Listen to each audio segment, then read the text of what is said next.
અરે સાંભળો, હું શું કહું છું, મમ્મીનો છે ને પેન્શનનો ચેક આવી ગયો છે. અરે હમણાં 4 મહિનાથી પેન્શન નહોતું આવ્યું ને, તો તમને ખબર નથી કેટલો આવ્યો છે. ₹1,00,000નો ચેક આવ્યો છે. અને ₹1,00,000 મમ્મીને શું કરવા છે? આપણે એક કામ કરીએ, આપણે ગાડી લેવી છે તો પછી આપણે લઈ લઈએ તો એ પૈસા. અરે મમ્મીને શું ખબર પડે, મમ્મીને કંઈ કહેવાનું જ નહીં. મમ્મીને એમ કહેવાનું કે આપણે ઘર ખર્ચ માટે જોતા છે, આપણી પાસે આ વખતે પૈસા નથી, આ વખતે તમારી છે ને સેલેરી હરખી નથી આવી અને મારી પાસે પૈસા નથી, તો આ વખતે પૈસાની બહુ ઘટ પડી છે, તો ઘરમાં વસ્તુ લાવવા પૈસા જોતા છે, એમ કરીને લઈ લેવાની. હા ઈ છે, પાછા એમ કરીને લેશું તો એ કેટલાક આપશે. એક કામ કરીએ તો અત્યારે આપણે એને એમ કહીએ તો કે અત્યારે પૈસાનું ફ્રોડ બહુ વધી ગયું છે, બધાના ખાતામાંથી લોકો પૈસા ઉઠાવી લે છે અને કોઈને ખબર નથી પડતી. અને માની લ્યો કે મમ્મી તમે આટલા પૈસા તમારા ખાતામાં નાખશો અને કોઈક ઉપાડી લેશે તો આપણને તો ખબર નહીં પડે અને પછી ક્યાંથી પૈસા લાવશું. એમ કરી અને આપણે છે ને એની પાસેથી ચેક લઈ તમારા કે મારા ખાતામાં પૈસા નખાવી દઈએ, એને ખબર નહીં પડે અને પછી આપણે ગાડી લઈ લેશું. અરે પછી એને કહી દેવાનું કે અમારા ખાતામાંથી ઉપડી ગયા, ખબર ન રહી પૈસા. તો એને ક્યાં ખબર પડે છે કે ખાતામાંથી પૈસા કેમ ઉપડે ને કેમ મેસેજ આવે ને, એને ક્યાં કાંઈ વાંચતા આવડે છે અને એને ક્યાં કાંઈ ખબર પડે છે કે ફ્રોડ કેવી રીતના થાય, કોણ પૈસા લઈ જાય, એને કાંઈ ખબર નથી પડતી. આમ તેમ ગોટાળા વાળીને જવા દેવાનું, તો કહી દેવાનું. તો સમજી ગયા ને મેં તમને શું કીધું એ બધું? સારું, તમે ઘરે આવો પછી આપણે મમ્મી હારે વાત કરીએ.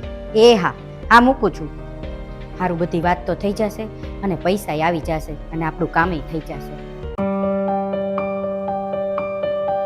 મમ્મી, તું ફોનમાં હું બાની વાતો કરતી હતી. અરે કાંઈ નહીં, ઈ તો તારા પપ્પા અરે ફોનમાં હું વાત કરતી હતી. તું કહેતી હતી બાને કઈક ચેક મળ્યો છે, શેના પૈસા આવ્યા છે બાને? અરે બાનું પેન્શન આવ્યું ને તો એના પૈસાની વાત હતી, તો ઈ પેન્શનનું શું કરવાનું છે પૈસાનું ને એનું, તો ઈ પૈસા જોતા છે તો એની વાત હાલતી હતી. ઈ બાને પેન્શન આવે છે તો બાને પૈસા છે, એમાં તારે શું છે પણ?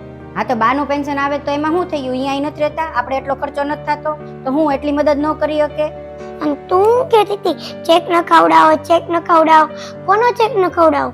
હા તો પૈસા આપણે જોતા જ હોય ને, કારણ કે છે ને આપણે નવી ગાડી લેવી છે તો ગાડીમાં થોડાક પૈસા ઘટે છે, એટલે મેં એવું વિચાર્યું છે કે બાનું જે પેન્શન આવે ને એમાંથી આપણે પૈસા લઈ લઈએ. મમ્મી, તું બાને ખોટું બોલીને ચેક ન ખાવા માંગે છો. બાને ખબર છે કે તું એનો પેન્શનનો ચેક લઈ લેવાની છો? એમાં એને શું ખબર પાડવાની છે? એને ખબર પાડ્યા વિના જ લઈ લેવાનો છે એના પેન્શનનો ચેક. અને અમે તો એવું જ નક્કી કર્યું છે કે એના જે પૈસા આવે ને એ આપણા જ ખાતામાં નખાવી દઈએ, પછી એને કહી દેવાનું કે વૈયા ગયા ખાતામાંથી પૈસા, નહીતર એને આપશું તો એ તો કઈ પૈસા જ નહીં આપે, 5-10 હજાર માંડ કરીને આપે છે, એમાંય કેટલી લપ કરવી પડે છે એ પૈસા કઢાવવામાં. તને પૈસા આવતા હોય પેન્શનના, તારા પૈસા કોક લઈ લે તો તને કેવું થાય? હા ઈ વાત તો છે, આવી રીતના ખોટું કરીને મારા પૈસા કોક લઈ લે તો મને દુઃખ તો થાય.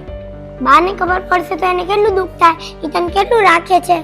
અમારી વાત માને કે ન માને, તારી પણ બધી વાત માને છે. ઈ માં છે અને હું એની વહુ છું તો ઈ રાખે જ તે ને, એમાં શું નવાઈ કરે છે?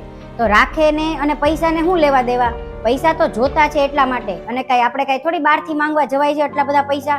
આ તો એની પાસે પડ્યા છે તો આપણે કામ લાગી જાય, પછી ઈ તો આપી દેશું, આપણે કઈ થોડી લઈને ભાગી જવાના છીએ. પૈસા માટે આટલું ખોટું બોલીશ તું? આની કરતા બાને પૂછીને લઈ લે ને તોય સારું લાગે. મને તો એવું લાગે છે કે તું આ ખોટું કરે, પણ તારી મરજી. અને મને તો એમય લાગે કે તારે બાની માફી માંગવી જોઈએ. સારું, તો હવે આપણે છે ને એને કીધા વિના કોઈ પૈસા નથી લેવા. એક કામ કરીએ, એને પૂછીને જ તે પૈસા લેશું, જો ઈ આપે તો ઠીક છે, નહીતર કાંઈ ગાડી નથી લેવી. અને હું જે કરવાની હતી ને ખોટું હતું, મારે આવું ન કરવું જોઈએ. સારું, હું માફી માંગી લઈશ હવે બાની. અમારો વિડીયો ગમ્યો હોય તો લાઈક કરજો, શેર કરજો, કમેન્ટ કરજો. ભાઈ મળે આવતા વિડીયોમાં.